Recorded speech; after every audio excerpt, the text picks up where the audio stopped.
Olá, meu amigo, minha amiga, muito obrigado por vocês estarem aqui no nosso Portal do José, hoje com notícias positivas e importantes para a gente analisar no nosso papo de hoje. Se você está chegando agora e está nos conhecendo, se inscreva, você aqui é muito bem-vindo, compartilhe os nossos vídeos se você gostar, dê joinha porque a gente chega em outras pessoas como você e mande seus comentários para cá porque são sempre lidos e são sempre considerados.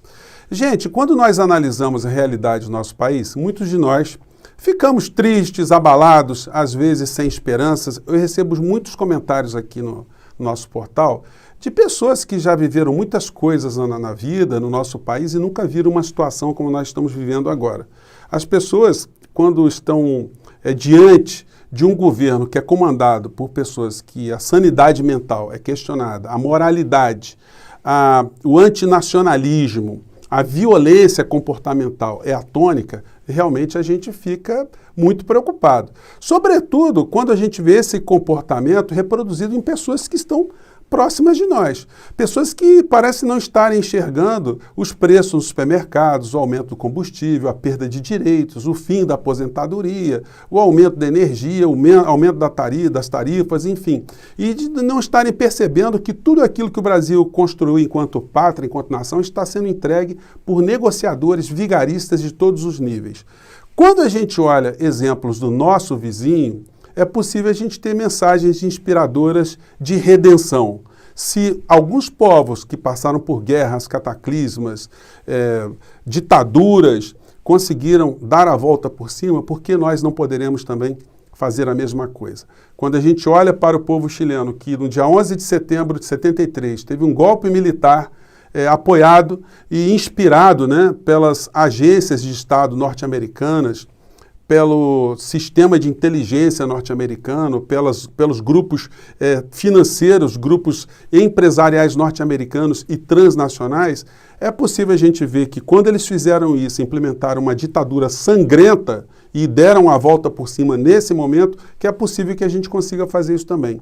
No Chile, eles tiveram essa ditadura que matou professores, estudantes, intelectuais, músicos, religiosos, sindicalistas, empresários, enfim.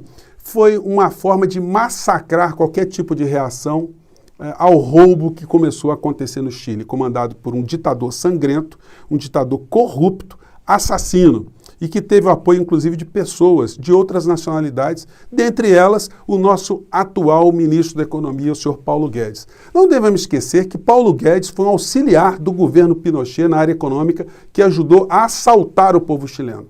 O povo chileno agora está dando a sua demonstração para a América Latina e para o mundo, que é possível um povo se conscientizar e provocar a sua redenção que está acontecendo agora com a sua Carta Constituinte. Os meios de comunicação do nosso país não estão colocando esse assunto como um assunto importante.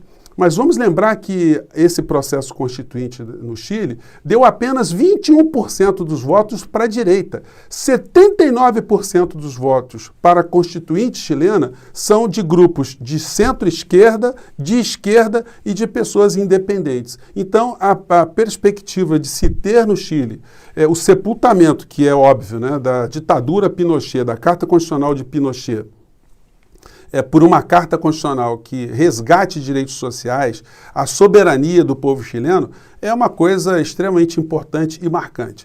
Em outras nações do mundo, as coisas estão acontecendo, sobretudo aqui nos nossos vizinhos. Eu vou disponibilizar para vocês uma matéria aqui da agência France Press, que mostra como o presidente chileno, que é de direita, ele está reconhecendo esse processo político lá no Chile e ele está se colocando como um garantidor de que tudo vá acontecer da melhor forma possível, sem nenhum tipo de interferência, nenhum tipo de tentativa de melar esse jogo. Vou pegar aqui um trechinho da fala dele aqui, que dessa agência France Press, que está com a tradução em português. Vamos lá.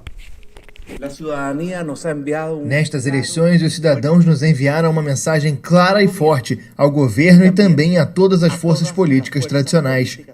Não estamos sintonizando adequadamente com as demandas e anseios dos cidadãos e estamos sendo desafiados por novas expressões e novas lideranças.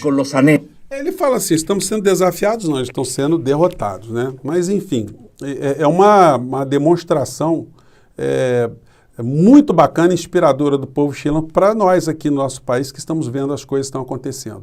Os meios de comunicação estão escondendo também, gente, um movimento de muita contestação do modelo neoliberal, da supressão de direitos do povo colombiano, porque há 3 semanas eles estão fazendo manifestações na Colômbia contra a reforma tributária da Colômbia, que tem inspiração do Fundo Monetário Internacional, inspiração essa que é copiada por Paulo Guedes e que ele está querendo implementar no nosso país do mesmo modo. Na Colômbia, o povo foi se organizando, foi se informando e eles estão reagindo de uma forma muito contundente. E os meios de comunicação do Brasil, eles não colocam isso em evidência porque eles vão ter que explicar que o povo colombiano está indo para as ruas, porque o Paulo Guedes colombiano é que apresentou esse tipo de proposta e ele foi derrubado, inclusive. O Ivan Duque teve que demitir seu ministro da Economia, mas a receita de lá é a mesma receita que Paulo Guedes está querendo imprimir aqui. No Brasil não se fala muito, então peguei aqui uma matéria da TV portuguesa para compartilhar com vocês. Vamos lá. Na Colômbia, a repressão das manifestações antigovernamentais já fez pelo menos 42 mortos desde o dia 28 de abril, segundo o provedor de direitos humanos do país. Desses, apenas um é membro das Forças Armadas. Então a matéria não é muito longa, faço aqui, vou disponibilizar para vocês também, mas mostra o que está acontecendo. E aí, gente, eu que acompanho aqui os canais de direita na internet, por todos os cantos, né? Eu pergunto para vocês, eles estão falando alguma coisa sobre o que está acontecendo no Chile? Você pode pegar 20 canais aí da direita, o Chile não existe para eles. A direita está sendo esmagada, está sendo exposta como uma força política contrária aos interesses do Chile, do povo chileno. E o pessoal da direita também não comenta nada de CPI. Eles estão com uma amnésia, parece que não está acontecendo nada aqui no nosso país em relação a isso, parece que não tem problema nenhum em relação à pandemia, não está se investigando nada, nenhuma verdade está aparecendo e as situações estão se complicando para essa gente do governo. Em primeiro lugar, uma coisa também que deveria ser mais exposta também pelos veículos de comunicação, só o Estado de São Paulo deu espaço a isso, né?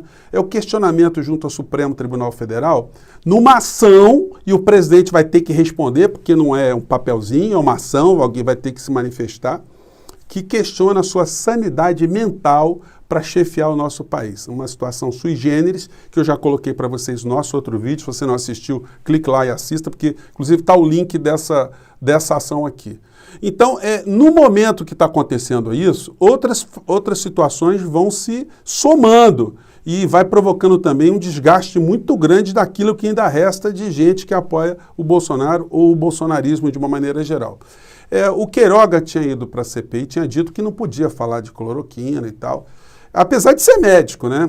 Ele deu uma de covarde ali, deu um migué, saiu pela tangente e disse, não, na hora que sair o entendimento da Conitec, entendimento científico, eu vou me manifestar. Então ele vai ter que se manifestar, porque a Conitec acabou agora de avaliar a ineficácia dos medicamentos que são ali propagandeados pelo presidente da República. Então ele fica totalmente desmoralizado enquanto ministro da Saúde, ele vai ser chamado novamente. As pessoas que estão sendo chamadas estão tremendo.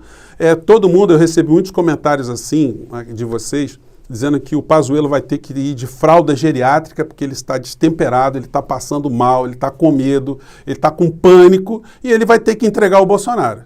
Ele garantiu ali um habeas corpus para não se autoincriminar e quando alguém ganha o direito de não se autoincriminar, a presunção é que o cara cometeu o crime, não é?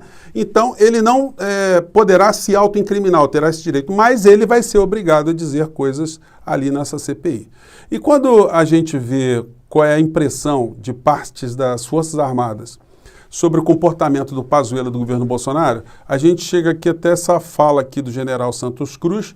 Eu não morro de amores pelo general Santos Cruz e nem de nenhum general que foi para o governo Bolsonaro, porque não é possível que eles não conhecessem quem era a figura. E o general Santos Cruz, pelo menos, ele parece ter tentado, né?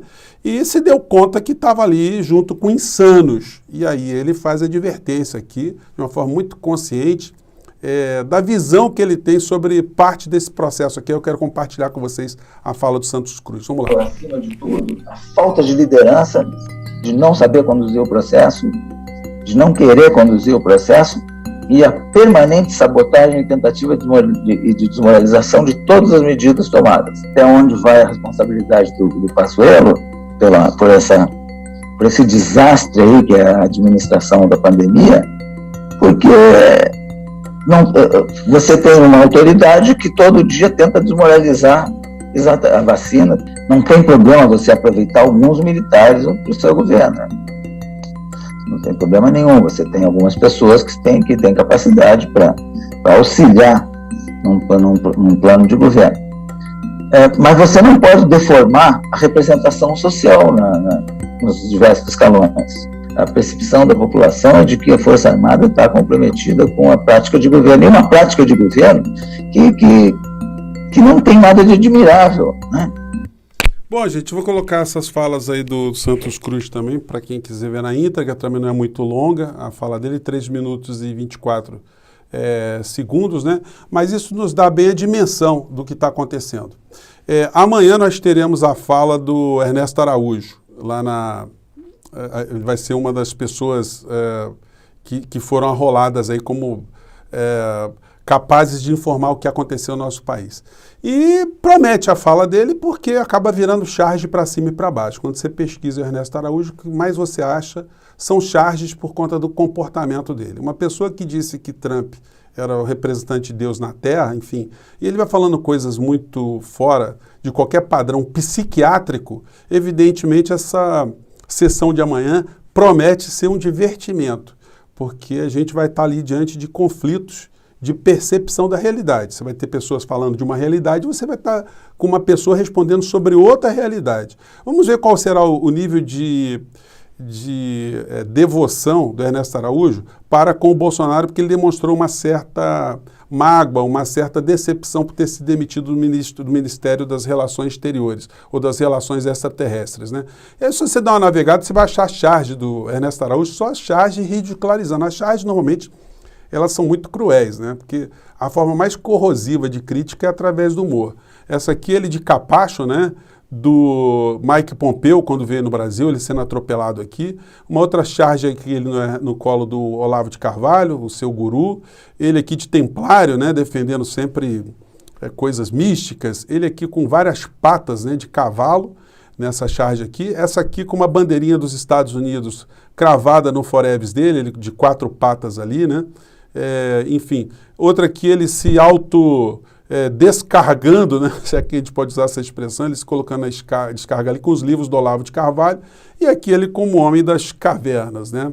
Um troglodita, o ministro das Relações Extraterrestres. Então, gente, essa semana promete, nós teremos aí várias situações. O Bolsonaro hoje, mais uma vez, dando pano para a manga para essa coisa da insanidade dele. Eu assisti de manhã cedo, não vou colocar para vocês aqui. É sempre aquela estética, um monte de homens atrás dele, ele vai para um lado, os homens vão para as costas dele, né? Sempre sem máscara, sempre fazendo caras de pessoas más, pessoas malvadas, né? E ele disse que ele é imorrível. Alguém perguntou para ele sobre a saúde dele, ele disse que é imorrível, que ele é imbrochável e que ele é incomível. Eles têm um problema com o negócio do armário, gente, que é um negócio que Freud, se tivesse diante desse pessoal aí, ele teria dificuldades para diagnosticar. O Bolsonaro, ele vive num mundo paralelo, ele vive numa realidade paralela, mas essa realidade paralela, ela está sendo útil, né?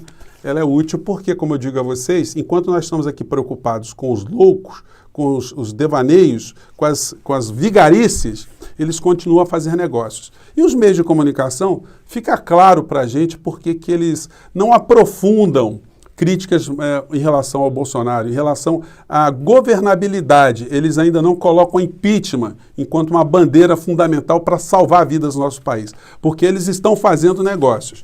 O editorial do Valor, que é o editorial de um jornal que cuida dos interesses, né, ou pelo menos fala dos interesses dos grupos financeiros, dos grupos empresariais, diz que o Congresso deve investigar a saúde, a CPI, mas deve continuar as reformas, ou seja, para entregar o nosso país não existe nenhum tipo de argumento, nenhum tipo de situação. Quanto mais o Bolsonaro faz essas maluquices no seu universo paralelo, quanto mais nós nos distraímos e não percebemos que as coisas estão aumentando no supermercado, que os direitos sociais estão sendo liquidados, que o preço do combustível está aumentando, que os impostos estão aumentando, que as condições sociais do nosso país estão se degradando, que eles estão entregando no nosso país, quanto mais as pessoas não percebem que isso está acontecendo, mais o Bolsonaro fica garantido porque do outro lado alguém está se dando muito bem. O Bolsonaro funciona como uma espécie de capitão do mato, na época da escravidão, a serviço dos senhores de engenho que nunca aparecem. Quem aparece é o cara que está ali na frente. É o papel do Bolsonaro. Infelizmente, muitas pessoas ainda não se aperceberam disso, apesar da gente ter tido uma pesquisa muito interessante aqui no portal O Cafezinho, que eu quero compartilhar com vocês também, que mostra que o Bolsonaro está se acabando nas pesquisas qualitativas, sobretudo nas pessoas que têm um poder aquisitivo superior a 10 salários mínimos, mostrando que, para vocês terem uma ideia, as pessoas que ganham mais de 10 salários mínimos nessa pesquisa do Datafolha, em abril do ano passado, 37% achava que o governo do Bolsonaro era ruim ou péssimo. Esse número, gente, saltou para 63%. De pessoas que estão nessa faixa de renda que acham agora que o governo do Bolsonaro é ruim ou péssimo. Essas informações eu vou disponibilizar para vocês, que está no site do Miguel do Rosário, do site O Cafezinho. Gente, espero ter dado muitos assuntos hoje para a sua reflexão e ter deixado essa mensagem, ou repassado para vocês, essa mensagem que o povo chileno está dando aqui para o nosso país, para pessoas como eu e você, que estamos aqui cada vez mais incomodados, mas sem baixar a guarda, para que nós possamos ajudar o nosso país a reencontrar um caminho e se livrar de tanta insanidade, né? Eu fico por aqui, um grande abraço em todos vocês e até o nosso próximo vídeo. Tchau!